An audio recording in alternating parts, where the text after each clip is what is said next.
आप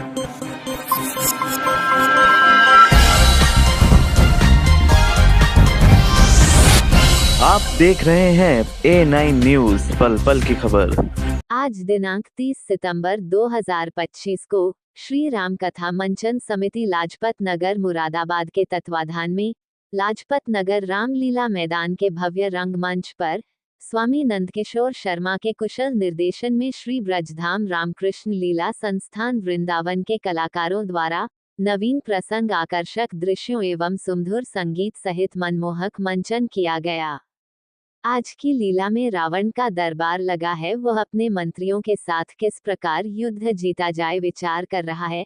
तभी एक मंत्री रावण को सलाह देता है कि क्यों ना अपने बलशाली भाई कुंभकर्ण को जगाकर राम लक्ष्मण से युद्ध करने के लिए युद्ध के मैदान में भेजा जाए।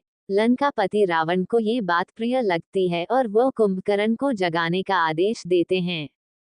सेना की एक टुकड़ी कुंभकर्ण को जगाने के लिए उसके महल में पहुंचती है और विभिन्न उपाय कर जगाने का प्रयास करती है, पर कुंभकर्ण निद्रा नहीं टूटती है। तब रावण कहता है कि विभिन्न प्रकार की मदिरा, मांस और खुशबूदार व्यंजनों को बनाया जाए और इसके सामने रखा जाए, जिससे उसकी खुशबू से यह जाग जाएगा। रावण का आदेश पाते ही सभी लोग विभिन्न प्रकार के व्यंजन बनाने में लग जाते हैं और कुंभकर्ण के सामने रख देते हैं। उसकी खुशबू से वह जाग जाता है और उनका सेवन करने लगता है। कुंभकर्ण रावण को देख उनको प्रणाम करता है और पूछता है कि मुझे क्यों जगाया गया है। तब रावण बताता है कि यह कहानी घटित हुई है। कुंभकर्ण रावण को सलाह देता है कि वह प्रभु श्री राम से युद्ध ना करे, वह स्वयं विष्णु के अवतार हैं, माता सीता को वापस कर दें। पर रावण की जिद के आगे कुंभकर्ण युद्ध के लिए जाता है। युद्ध के मैदान में कुंभकर्ण के पहुंचते ही वानर सेना में भगदड़ मच जाती है। वह बंदरों को जिंदा पकड़ कर खाने लगता है। तब लक्ष्मण उसके सामने आते हैं, पर अधिक देर तक टिक नहीं पाते हैं। फिर स्वयं राम युद्ध करने आते हैं और वह अपनी सुदर्शन शक्ति से उसका वध कर देते हैं। गुप्तचर रावण को युद्ध के मैदान हाल बताते हैं। कुंभकर्ण वध का समाचार मिलने पर वह अपने भाई के वियोग में डूब जाता है। तभी मेघनाथ का आगमन होता है और वह युद्ध के मैदान में जाने की आज्ञा मांगता है, पर युद्ध के मैदान में जाने से पहले वह अपनी कुलदेवी का यज्ञ कर अपराजित रथ प्राप्त करना चाहता है।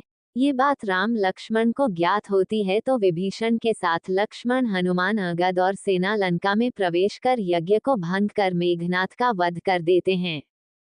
रामलीला की व्यवस्था में समिति के अध्यक्ष महेश चंद्र अग्रवाल, महामंत्री विनोद बाबू सक्सेना, मंत्री श्याम कृष्ण रस्तोगी, मुख्य संयोजक राजीव राघव, कोषाध्यक्ष मुकुल बंसल, शरद अग्रवाल, राजीव अग्रवाल, शम्मी रस्तोगी, विवेक शर्मा, रामकुमार गुप्ता, शिव सरन अग्रवाल, राजेंद्र अग्रवाल, मनोज व्यास, विपिन जेटली, राजेश त्रिपाठी, असीम अग्रवाल, काव्य सौरभ आदि उपस्थित रहे। भवदीय श्याम कृष्ण रस्तोगी, मंत्री श्री राम कथा मंचन समिति लाजपत नगर मुरादाबाद।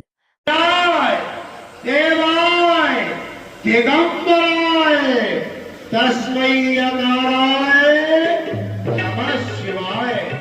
पंचाक्षरमिदं पुण्यं या पठेत् शिवसंज्ञो शिवलोकं वाप्नोति शिवेन सह मोदते।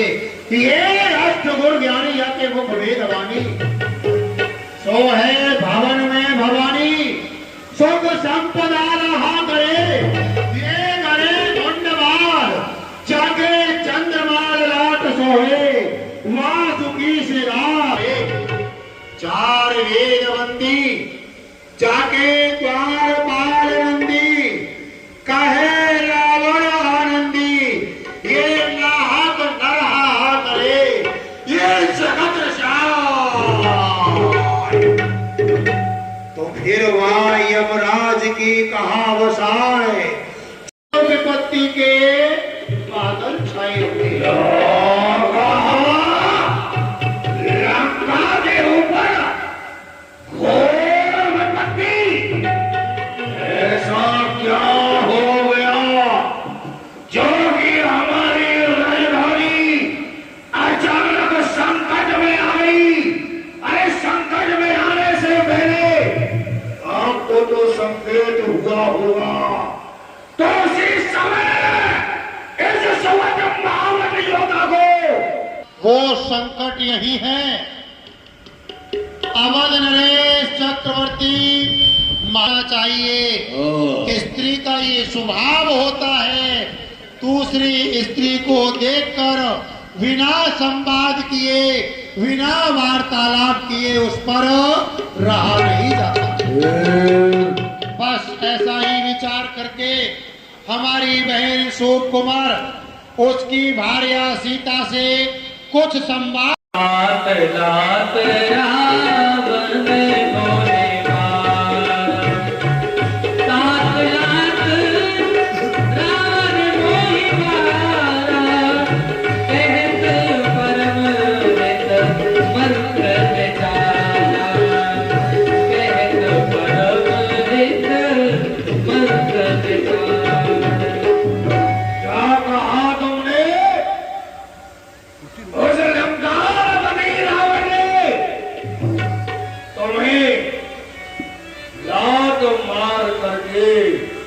लंका से भगा दिया और तुम यहाँ श्री राम की शरण में आ गए। धन्य है विभीषण, तुम्हारे लिए धन्य है। सुर सत भयो का मैंने भी रावण को नाना प्रकार से समझाया, परंतु उसकी समझ में कुछ नहीं आया, क्योंकि रावण काल के वशीभूत हो गया है। उसे इस समय ज्ञान